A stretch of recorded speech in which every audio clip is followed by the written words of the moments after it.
In this video, we are discussing Python arrays implementation. Arrays are fundamental part of most programming languages, and it is the collection of elements of a single data type. And as example, we can consider array of elements like string, array of integers, array of float, and so on. However, in Python, there is no native array data structure. So you use Python list instead of an array. But if I want to create a real arrays in our Python, we need to use the NumPy's array. That is the data structure we are having in our NumPy module. So for mathematical problems, NumPy array will be more efficient. So unlike arrays, a single list can store elements of any data types and does everything an array does. So we can store an integer, a float, and a string instead of inside the same list. So it is more flexible to work with. So let us go for the descriptions and the detailing about this array handling. And at first we are going to discuss how to create one array in our Python. So here we have defined one array. So definition and declaring an array. So these are the set of elements it is having, and print ARR. So it will produce the output like this one. So now if I want to access our array elements, we can use the index. The first element will have the index 0.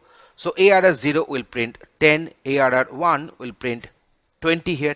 So ARR 2 will print 30 here. And here we are having this ARR minus 1. That means the last element will be printed. That is our 50. We are having this ARR minus 2. So that is minus 1. This is my minus 2. So 40 will get printed. So here we are using negative indexing. So now let us go for another array here. So here all these members, all these array elements are of the type string. So if we print these brands, we are getting the output like this one.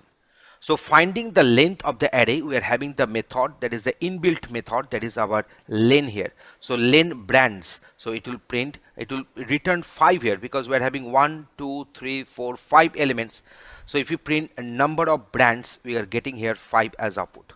We can also add some element using the method append. So brands.append intel. So if you go on printing brands, I'm getting this intel as the last element which has got appended to the existing array, that is our brands. So now how to remove elements from an array. So to remove elements, we are having the method like remove, we are having the method like pop.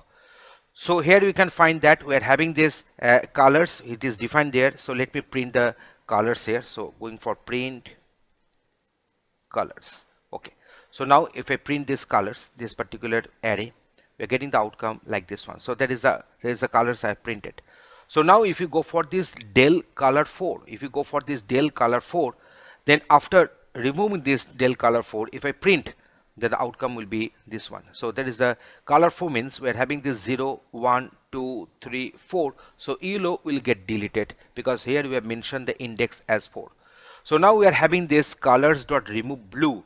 So here I'm just mentioning directly the respective data items. So here we are mentioning directly the data items. So that is our blue. So blue is the member of this particular array. So blue is going to get deleted. So you can find that the blue has got deleted here. So now we are having this colors pop 3. So now here we are mentioning the radically the index we are mentioning. So you can find here that is 0, 1, 2, 3. So orange will get deleted, and in this way I'm getting the reduced number of elements of this array getting printed using print colors. So in this way we can remove items from an array. So now we are going for this modifying elements of an array using indexing. So fruits, apple, banana, mango, grapes, and orange. We are having this one. So fruits 1. So I'm just assigning pineapple to that. Now what is the outcome? So let me go for the print. So now let me go for the execution. You can find that at first this particular array has got printed. Now fruits 1 means 0, 1. So banana will be replaced by pineapple. So it has got replaced. Now fruits minus 1 means the orange, the last one, will get replaced by this guava. So we are getting the updated content of this array fruits. So now we are going for the concatenation of two arrays using the plus operator. So concat is equal to 1, 2, 3, and then concat plus 4, 5, 6. So now we are going to print concat. So now let me go for the printing here also. So if I go on executing, we can find that At first we are having this 1 2 3, and then after concatenation I'm getting this 1 2 3. Why? Because I didn't assign this concat. I didn't assign this concatenated items into the that is the array variable. So now let us write this one. So let me do some changes here.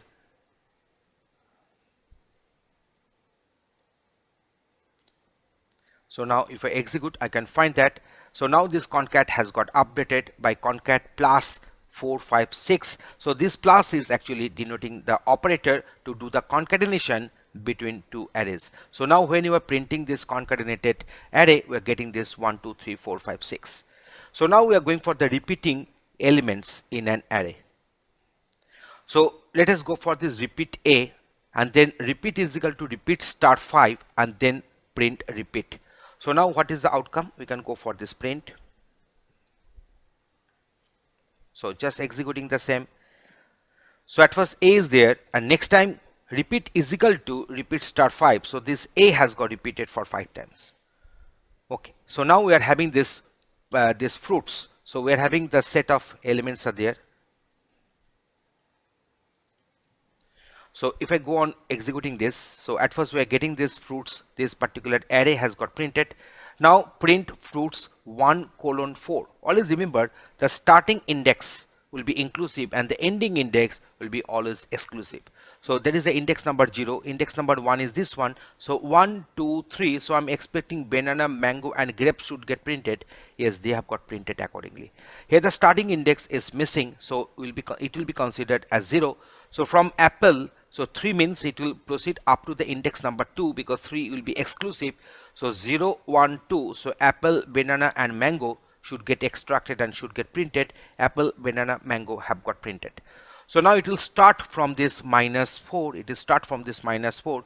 So -1, -2, -3, and here we are having this -4, and the ending index has not been mentioned, so it will go printing up to the last element. So banana, mango, grapes and orange, they have got printed. So here we are having this -3 to -1. So -1, -2, -3, I'm getting here mango, and -1 will be always exclusive because it is the stop index. So that's why it will print up to -2, that is our grapes. So in this way we can have the slicing of an array. Okay, so now we are going for the next one. So here we are going to have our multi-dimensional array. So in case of multi-dimensional array, you can find that we are defining one array. So here the first element is another array that is consisting of 1 and 2. The second element is also another array consisting of 3 and 4 and so on. So if you go and print this multi-dimensional array, you are getting the outcome like this.